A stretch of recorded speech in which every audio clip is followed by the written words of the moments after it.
How can I get my partner to commit?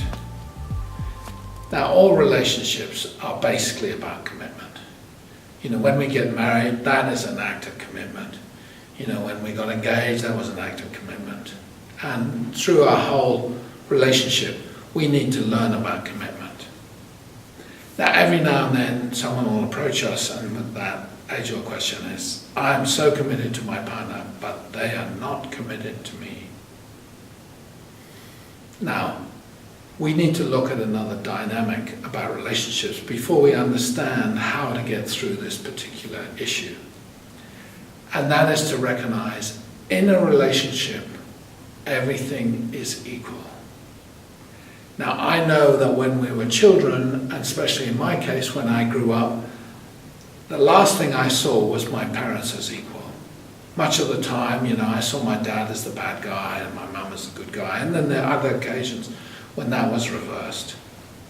So, and there was never a time when I sat down there and while they were in the middle of an argument or a disagreement or whatever it was, that I saw them equally and looked at them and went, yeah, maybe dad's yelling and shouting, but mum's just as aggressive, but in a different way. And to really understand this dynamic, we also need to understand the dynamics of being a victim, because at some level, being a victim is also an act of aggression. And some of us win by being the victim.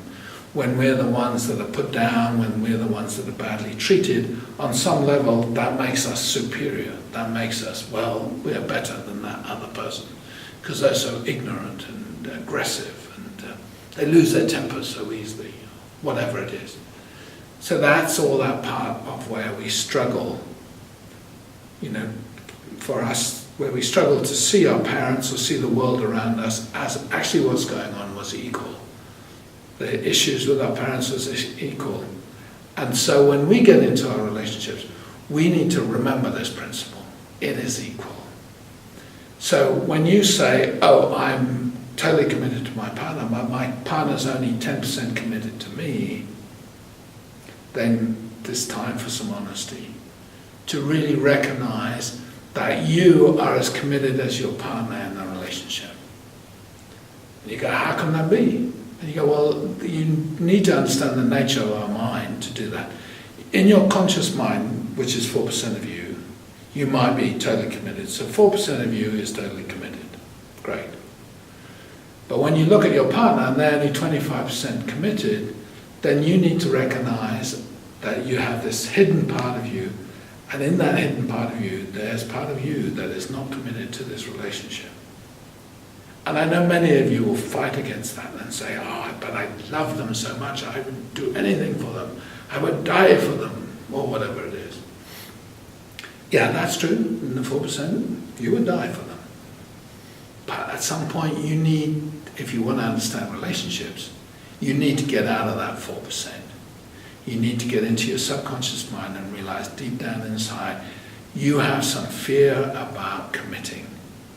Because so many of us carry fear, so many different fears of committing, that if we committed, we'd have to become more intimate, we'd become more loving, we'd be less defended. You know, we'd have to be at an equal footing. We'd have to be more caring. And we're frightened of all those things. Even to be happy, we're frightened of that. You know, we can be unhappy, but at least it's our unhappiness, and we know about it, so that's it.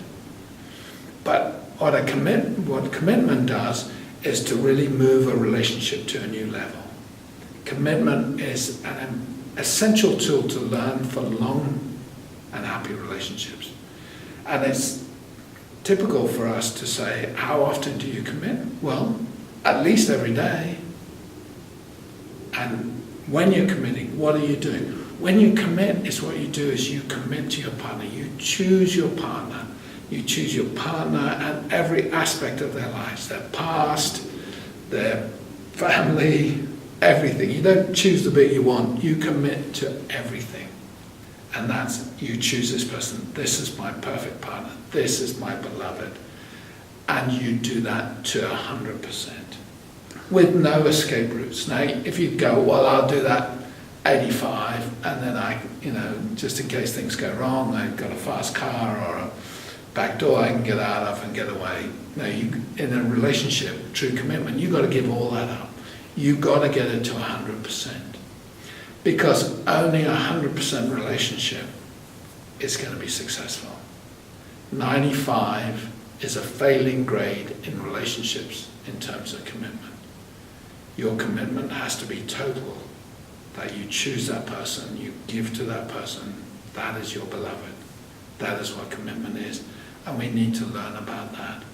And we also need to learn on the journey to that there's so many fears hidden inside us about intimacy, our sexuality, our willingness to just give up being right, our willingness to be that close to another human being.